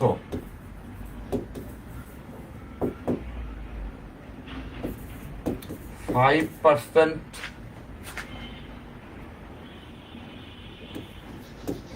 পরিবর্তিত হলে এর আয়তন গুণাঙ্ক নির্ণয় করো। এর আয়তন গুণাঙ্ক নির্ণয় করো। এর আয়তন গুণাঙ্ক নির্ণয় করো। এর আয়তন গুণাঙ্ক নির্ণয় করো। ওকে, 4 এটিএম চাপে একটি গোলকের ব্যাসার্ধ 5% পরিবর্তিত হলে এর আয়তন গুণাঙ্ক নির্ণয় করো। ওকে, তো আমরা আয়তন গুণাঙ্কের সূত্রটা দেখছি। আয়তন গুণাঙ্ক b equals to PV by ছোট v। সেটাকে গুছায় এভাবে লেখা যায়, দেখো যে P ডিভাইডেড বাই ছোট v বাই বড় v। নিশ্চয়ই বুঝতে পারছো, এই বড় v কে নিচে ভাগ আকারে আনছি। ওকে ফাইন, তাহলে এই জায়গাতে আমরা দেখতে পাচ্ছি যে লাগবে আয়তনের পরিবর্তন। এই যে ছোট v বাই বড় v, এটা দ্বারা বোঝাচ্ছে আয়তনের পরিবর্তন। আর উপরে দরকার হচ্ছে চাপ। চাপের ভ্যালু তো আমাদের অঙ্কে দেওয়া আছে, এখন আয়তনের পরিবর্তনটা লাগবে। তো এটা তো আমরা সবাই জানি, একটা গোলকের আয়তন কত? 4/3 পাই r কিউব। 4/3 পাই r কিউব। ওকে ফাইন, তাহলে চিন্তা করে দেখো যে পরিবর্তনের হার কেমনে বের করবো। এখানে দেখতে পাচ্ছ এই v শুধুমাত্র r এর উপরে ডিপেন্ড করে, বাকি যে অংশটুকু আছে এই অংশটুকু তো ধ্রুবক, এই অংশটুকু তো ধ্রুবক, তার মানে r এর উপরে ডিপেন্ড করে। তাহলে পরিবর্তনের এই সূত্র অনুযায়ী, একটু আগে যে সূত্র দেখছিলাম পরিবর্তনের হারের, এই সূত্র অনুযায়ী আমরা এখান থেকে এটা লিখতে পারবো।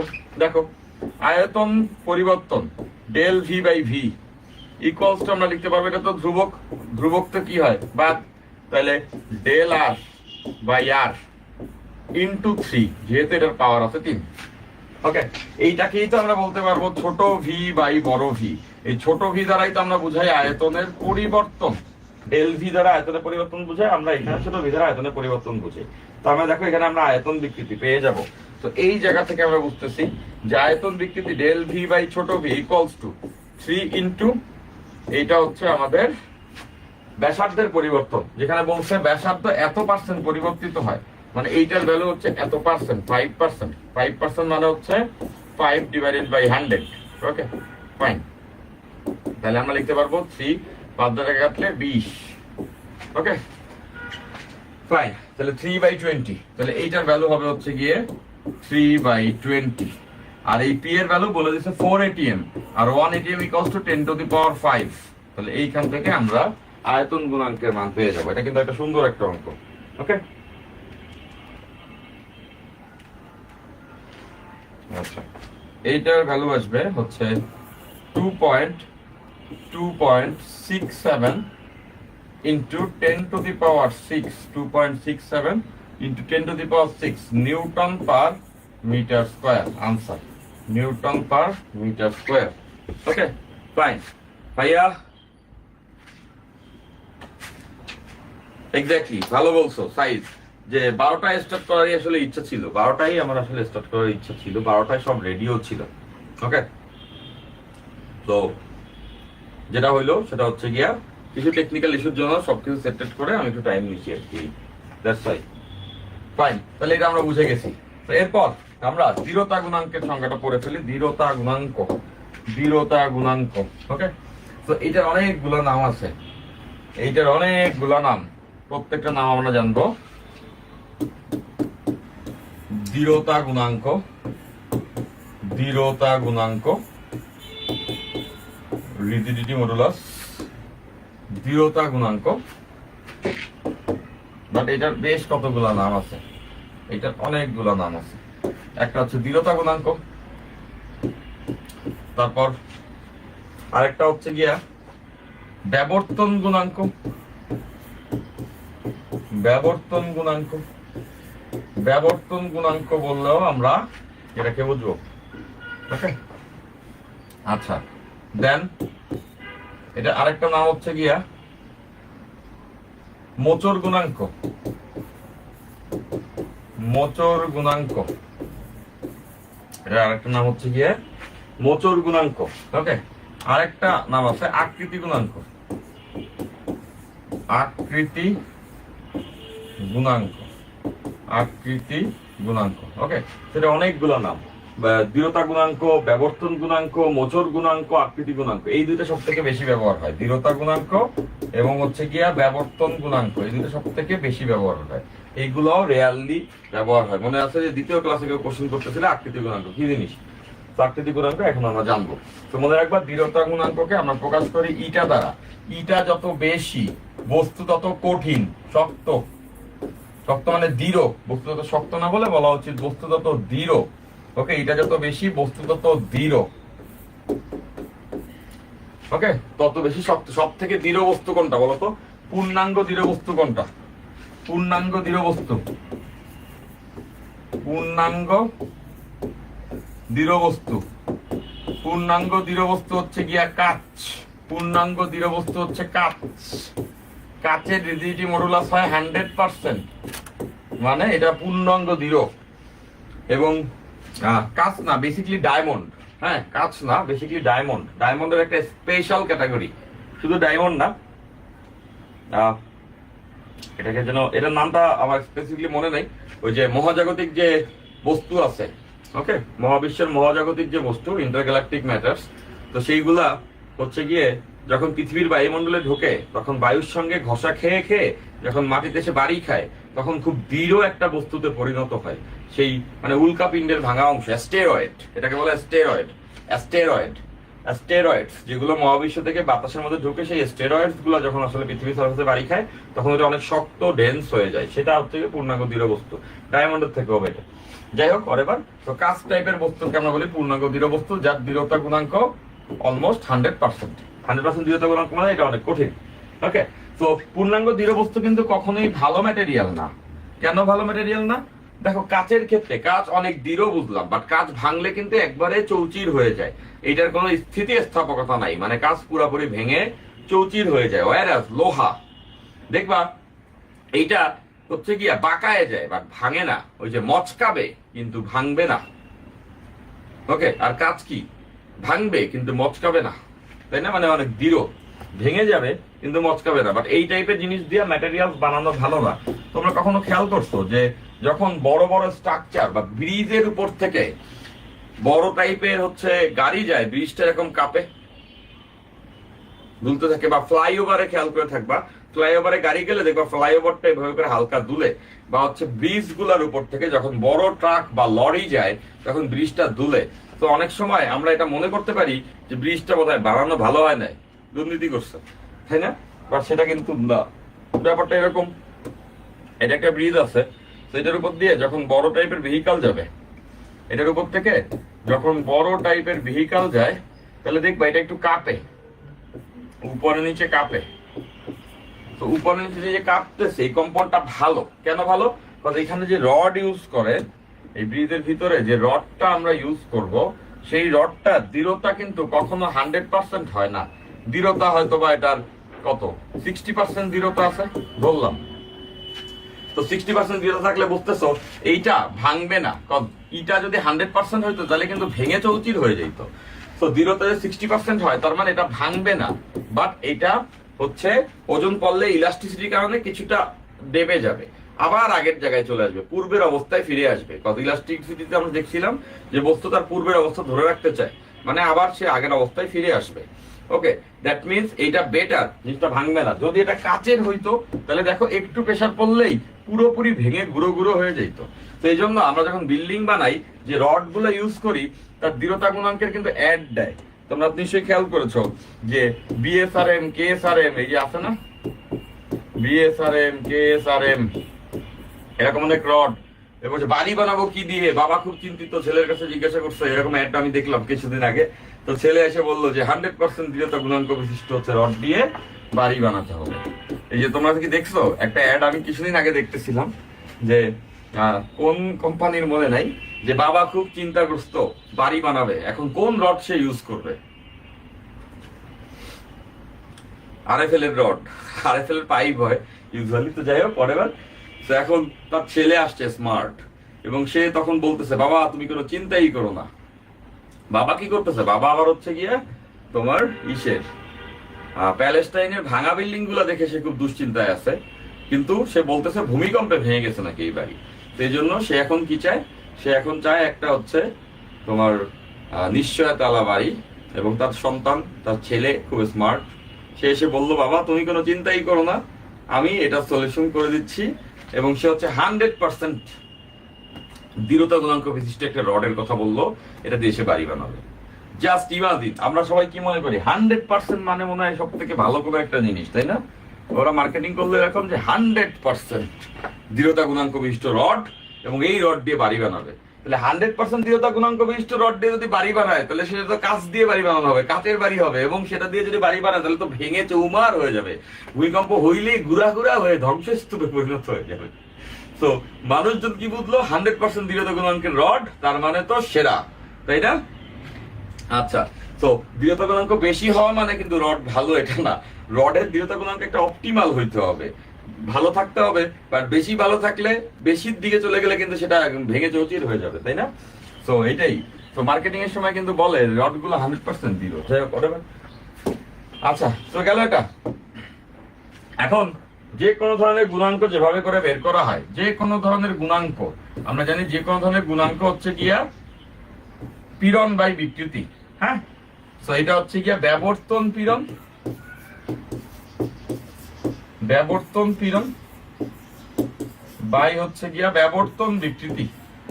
ব্যবর্তন পীড়নকে ব্যবর্তন বিকৃতি দ্বারা ভাগ করে দিলেই আমরা পেয়ে যাব হচ্ছে গিয়া দৃঢ়তা গুণাঙ্ক এটা।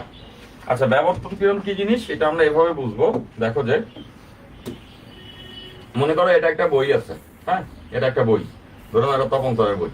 হ্যাঁ, আচ্ছা, তো এই বইয়ের উপরে এরকম একটা সারফেস থাকে। এখন এই বইয়ে আমরা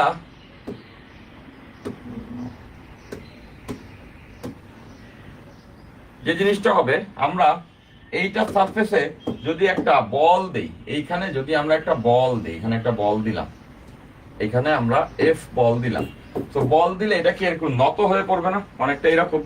মনে করো এই যে একটা বই আছে, হ্যাঁ, এই বইটাকে এরকম সাইড ভিউ দেখতেছো, যে উপরের যে পৃষ্ঠ, এখানে আমি বল দিলাম, এই উপরের পৃষ্ঠে যদি আমি বল দেই, তাহলে এটা কি এইভাবে বেঁকে গেল না? দেখতেছি এই পাশে একটা অ্যাঙ্গেল বেঁকে পড়ছে, তো অনেকটা এরকম। লেটস সে এটাকে ওই বলটা দেওয়ার কারণে এইটা এরকম করে বেঁকে গেল। দেখো, এই বইটা এভাবে করে হেলে পড়ছে, ওকে, বইটা এভাবে করে হেলে পড়ছে। তো এটা কি বলা ব্যবর্তন? কোন একটা বিন্দুকে স্পর্শ করার বল দিলে সেটা কিছু পরিমাণ বেঁকে পড়ে, এটা কি আমরা বলতে পারি ব্যবর্তন। ফাইন, তাহলে এই জায়গাতে সে যে কিছু পরিমাণ বেঁকে পড়ছে, এই কোণটা হচ্ছে থিটা, সে থিটা কোণ পরিমাণ হেলে পড়ছে, এবং তার পাশে কিছু পরিমাণ সরণ হয়েছে, এটাকে বলা হয় পার্শ্ব সরণ। দেখো, এই বিন্দু থেকে এই বিন্দুতে সরে আসছে না, এই বিন্দুটা এই বিন্দু থেকে এই বিন্দুতে সরে আসছে, এটাকে আমরা বলি পার্শ্ব সরণ এক্স, বা পাশে ডিসপ্লেসমেন্ট হচ্ছে গিয়া এক্স হয়েছে, পাশে ডিসপ্লেসমেন্ট হয়েছে এক্স। ওকে, আচ্ছা, পাশে ডিসপ্লেসমেন্ট যদি এক্স হয়, তাহলে এটা বুঝতেছি, মনে করো এটার পুরত্ব হচ্ছে গিয়া, বইটার পুরত্ব মনে করো ডি, ওকে, পুরত্ব হচ্ছে গিয়া ডি, এটার পুরত্বকে আমরা ধরলাম ডি, এতটুকু পড়ছে, এবং পাশে হচ্ছে গিয়া এক্স পরিমাণ সরণ হয়েছে। ওকে, তো এটা আমরা সবাই নিশ্চয়ই বুঝতে পারছি। আচ্ছা, ফাইন, এই যে কোণটা সরে গেছে, এই কোণটাকেই বলা হয় ব্যবর্তন বিকৃতি। এই যে কোণটা দেখতেছো, যে কোণ সে সরে গেছে, এই কোণটাকেই আমরা বলি হচ্ছে গিয়া ব্যবর্তন বিকৃতি। এই কোণকেই আমরা বলবো ব্যবর্তন বিকৃতি। ব্যবর্তন বিকৃতি নিশ্চয়ই বুঝতেছ যে একটা জিনিস মোচড় খাইছে। কোণ ঘুরে যাওয়া মানে কি? এটা সরে গেছে, মানে একটা মোচড় খাইছে। আমরা যখন একটা বস্তুকে ঘুরাইতে যাই সেটা কি মোচড়াই না? মোচড়াই, তার মানে এটা মোচড় খাইছে। নিশ্চয়ই ব্যাপারটা এভাবে চিন্তা করে দেখো। আমি একটা এক্সাম্পল দিয়েই তোমাদেরকে বুঝাই।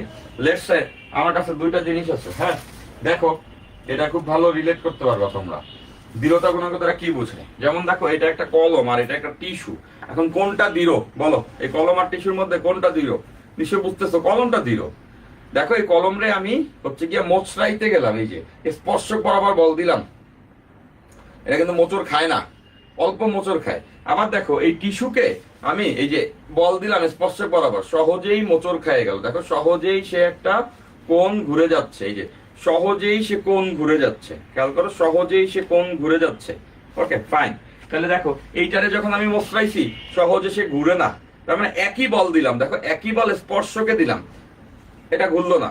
এইটারে দিলাম, এটা অনেক ঘুরে গেল। তার মানে বুঝতেছি যে বেশি কোণ ঘুরে যায়, যে বেশি কোণ মোচড় খায় যায়, এটা তো এইভাবে সরে আসছে মানে কি? মোচড় খাইছে। যে বেশিক্ষণ মোচড় খায় সে বেশি বিকৃত হয়েছে বল দেওয়ার কারণে।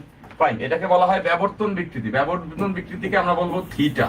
মনে রাখবে এই থিটাকে ডেফিনেটলি রেডিয়ানে বসাইতে হবে। এই থিটাকে ডেফিনেটলি রেডিয়ানে বসাইতে হবে। এই থিটাকে ডেফিনেটলি রেডিয়ানে বসাইতে হবে। হ্যাঁ, এই থিটার ভ্যালু ডেফিনেটলি রেডিয়ানে হচ্ছে গিয়া বসাতে হবে। থিটার ভ্যালু ডেফিনেটলি রেডিয়ানে হচ্ছে গিয়া বসাতে হবে। Okay fine. ডিগ্রিতে থাকলে কিন্তু সেটাকে রেডিয়ানে নিয়ে বসাইতে হবে, মনে রাখবা। এটা মাস্ট। এটা মেথডটি ভুল করে এই অঙ্কগুলোতে, এটা মাস্ট। থিটার ভ্যালু ডিগ্রিতে থাকলে রেডিয়ানে নিয়ে বসাবো। আমরা জানি যে 1 ডিগ্রি ইকুয়ালস টু হচ্ছে পাই বাই 180 রেডিয়ান। ওকে, তাহলে যত ডিগ্রি থাকবে তার সঙ্গে পাই বাই 180 গুণ করে নিলে রেডিয়ানে পেয়ে যাবো। ফাইন, গেল এটা। এবং এখান থেকে দেখো কোণের ভ্যালু খুব ছোট হলে tan theta equals to theta হয়। এই কোণগুলো খুব একটা বড় হয় না, এই কোণের ভ্যালু খুব ছোট হয়। তো আমরা এটা জানি, এটা লিমিটের অঙ্কেও শিখছি যে নিশ্চয়ই তোমরা জানো যে লিমিট, নিশ্চয়ই মনে পড়বে এখনই। দেখো এই যে লিমিট থিটা টেন্স টু যদি 0 হয় তাহলে tan theta by theta equals to 1। মানে এই থিটার ভ্যালু যদি 0 এর কাছাকাছি হয় তাহলে tan theta by theta equals to 1 হয়। মানে সোজা কথা tan theta equals to theta হয়। তো এটার অনুপাত 1 হওয়া মানে tan theta equals to theta. এটা তো আমরা জানতাম, সোজা কথা, হায়ার ম্যাথে পড়ছি। তার মানে বুঝতেছে আমরা এই থিটার এখানে আমরা tan থিটাও বসাইতে পারি, যেহেতু এই কোণগুলো খুব ছোট হয়। আর tan থিটা ইকুয়ালস টু আমরা কি লিখতে পারবো? tan থিটা ইকুয়ালস টু আমরা লিখতে পারবো, দেখো এখান থেকে এই ত্রিভুজ, এই ক্ষুদ্র ত্রিভুজটাতে, এখানে যে ক্ষুদ্র ত্রিভুজটি আমরা দেখতে পাচ্ছি, এখানে যে আমরা একটা ক্ষুদ্র ত্রিভুজ দেখতে পাচ্ছি, এই ত্রিভুজে দেখো tan থিটা ইকুয়ালস টু লম্ব বাই ভূমি। থিটা যেহেতু এইটা, লম্ব হচ্ছে x আর ভূমি হচ্ছে d, তাহলে আমরা এখান থেকে লিখতে পারবো যে x বাই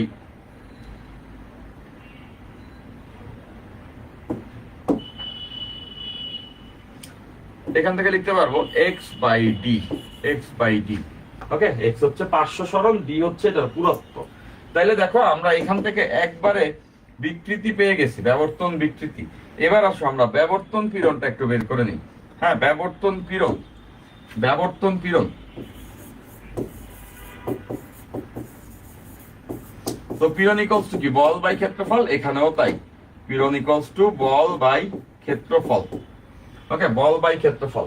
তবে একটু কথা আছে, কথাটা হচ্ছে গিয়া এই যে বল দেখতেছে, এই বলটা হচ্ছে গিয়া স্পর্শকীয় বল, স্পর্শকীয় বল, স্পর্শকীয় বল, ট্যানজেনশিয়াল ফোর্স। আর এটা হচ্ছে ক্ষেত্রফল। তবে কার ক্ষেত্রফল? স্পর্শকীয় তলের ক্ষেত্রফল, স্পর্শকীয় তলের ক্ষেত্রফল। মানে ব্যাপারটা এরকম, দেখো এইটাকে যখন আমি বিকৃত করছি, এইটাকে যখন আমি বিকৃত করছি, তখন দেখো আমি এই বরাবর বল দিছি না, এই তলে উপরের যে পৃষ্ঠাটা, ওই তলে বল দিছি। এটা হচ্ছে x, এই যে এটা হচ্ছে d, এই পুরুত্ব। আর x হচ্ছে গিয়ে এটা যতটুকু পাশে সরে যাবে, এই যে এতটুকু যে পাশে সরে গেছে এটা। আর আমরা এই তলে বল দিছি না, উপরের এই তলে। তাহলে খেয়াল করে দেখো উপরের তলে যে বল দিছি, এই তলটাই হচ্ছে স্পর্শকীয় তল, আর এই তলেই কিন্তু আমাদের বলটা স্পর্শ করছে। দেখো এই যে আমি যখন বল দিয়েছি তখন বলটা তো এরকম ছিল, এইরকম, তাই না? এইখানে দিছি। তাহলে মনে রাখবা যে কোনো বল নিলে কিন্তু হবে না, বলটা নিতে হবে স্পর্শকীয় তলের বলটা। মানে ব্যাপারটা এইভাবে চিন্তা করো যে এইখানে তো একটা তল ছিল, তাই না? উপরে তো স্পর্শক বরাবর একটা তল ছিল এইরকম, এই তলেই কি আমরা বলটা অ্যাপ্লাই করেছি? দেখতে পাচ্ছি এই যে বলটা আমরা অ্যাপ্লাই করছি, এই বলটা বেসিক্যালি তো এই তলে, এই যে এই তলে, উপরের এই তলে, উপরের পৃষ্ঠায়। তার মানে বুঝতেছি এই যে এটা হচ্ছে সেই স্পর্শকীয় বল, এবং সেটা কোন তলকে স্পর্শ করছে এটাও আমরা দেখে বুঝতে পারতেছি। সে হচ্ছে কি এই তলটাকে স্পর্শ করছে, সে হচ্ছে কি এই তলটাকে স্পর্শ করছে, ওই যে উপরে স্পর্শকীয় তল। এখন যে তলটাকে সে স্পর্শ করছে ওই তলের ক্ষেত্রফলটাই আমরা নিব। এই তলের যে ক্ষেত্রফল, এই যে এটা যে ক্ষেত্রফলটা, নিশ্চয়ই বুঝতে পারছি, একটু হাইলাইটার দিয়ে তোমাদেরকে এটা দেখা দিচ্ছি। এই তলের যে ক্ষেত্রফলটা, ওকে, উপরে যে তলের ক্ষেত্রফলটা, ওই ক্ষেত্রফলটাই হচ্ছে গিয়ে আমরা এখানে নিব।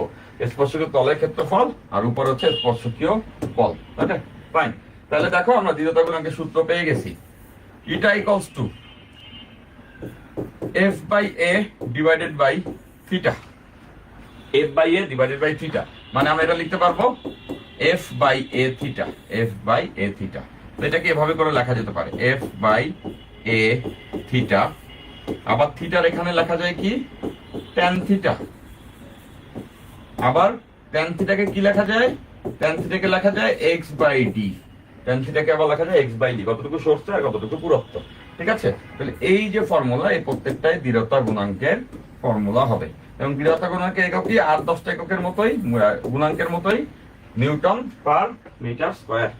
ওকে, তাহলে এখানে ইম্পর্টেন্টলি আমরা এটা মনে রাখবো, এই এফ হচ্ছে গিয়া স্পর্শকীয় বল, আর এ হচ্ছে গিয়া যে তলকে স্পর্শ করছে সেই তলের ক্ষেত্রফল। এখানে এক্স দেখতে পাচ্ছি, এক্স এর পরিচয়টা আমরা জানি, এক্স এর পরিচয়টা হচ্ছে গিয়া পার্শ্ব সরণ বা কতটুকু পাশে সে সরে গেছে, আর ডি এর পরিচয় হচ্ছে গিয়া তার পুরুত্ব কত ছিল সেটা। ওকে, তাহলে এখান থেকে দৃঢ়তা গুণাঙ্ক বের করা যাবে। তো আজকের ক্লাসে আমরা জাস্ট এই সূত্রটাই শিখবো। নেক্সট ক্লাসে আমরা দৃঢ়তা গুণাঙ্কের কিছু অঙ্ক করবো। এখান থেকে বইটা একটা অঙ্ক একবার আসছে সেটা দেখবো, পাশাপাশি দুই একটি অঙ্ক আমরা দেখে ফেলবো। এরপরে আমরা চলে যাব ফ্লুইডের অংশে, যেটা মঙ্গলবারের ক্লাসে আমরা করব। ঠিক আছে ফাইন। তো আজকের ক্লাস এটা আর লম্বা করলাম না, এই ক্লাস এতটুকুই। তো আমরা মঙ্গলবারের ক্লাসে দেখে দৃঢ়তা গুণাঙ্কের অঙ্কগুলো দেখে ফেলবো। ঠিক আছে ফাইন। সো ডান, আল্লাহ হাফেজ, বাই। আজকের ক্লাস এতটুকুই, এবং মঙ্গলবারের ক্লাসেই আমি তোমাদেরকে বন্ধ দিয়ে দিব। মঙ্গলবারের ক্লাসেই আমাদের ক্লাস ক্লোজ হয়ে যাবে ঈদের আগে, যেহেতু আজকে 22 রোজা, কালকে 23 রোজা, মঙ্গলবার দিন 24 রোজা। সো আই থিঙ্ক 24 রোজায় তোমরা বন্ধ ডিজার্ভ করো, কজ ঈদ 29 হতে পারে বা 30 হতে পারে। সো আই থিঙ্ক এখন একটা বন্ধ দেওয়া যায়, কজ আর একটা ক্লাস থাকবে বৃহস্পতিবার, সেটা যদি আমরা করি তাহলে 24, 25, 26 রোজায় যায় বন্ধ হয়। তো 26 রোজা পর্যন্ত তোমাদেরকে আসলে আটকে রাখা ঠিক হবে না। এখন একটু ফেস্টিভ ভাইব চলে আসছে, ঈদ টিদ হবে এরকম একটা অবস্থা। তো এই বয়সে একটু আনন্দ তো থাকা দরকার। তো অবভিয়াসলি তোমরা ঈদে অনেক এনজয় করবা। সো আমি অনেক লম্বা দিন পর্যন্ত পড়াই ফেললাম, আমার প্রতি তোমাদের রাগ উঠে যাওয়ার কথা যে ভাই এই যে এখন 22 রোজা চলতেছে আপনি এখনো পড়াইতেছেন, এত তারিখ দিলে ভালো হয়। আরে সেরা আলম তো দেখি পড়ার জন্য পুরো রেডি, যে 28 তারিখ দিলে ভালো হয়, মানে 27 রোজায় বন্ধ দিতে চাচ্ছ না, ওটা আমি চাচ্ছি না। 26 তারিখ রাজে 27 রোজা যেটা ওই সবে কদর আছে, তাই না? তো তোমরা একটু নামাজ রোজা করবা, সো ইবাদতের দিকে থাকবা। ফাইন। তো আমি মঙ্গলবার পরে বন্ধ দিয়ে দিচ্ছি। আচ্ছা, তো দেখা যাক। Okay fine. তো দ্যাটস ইট। আল্লাহ হাফেজ, বাই, টেক কেয়ার, বাই।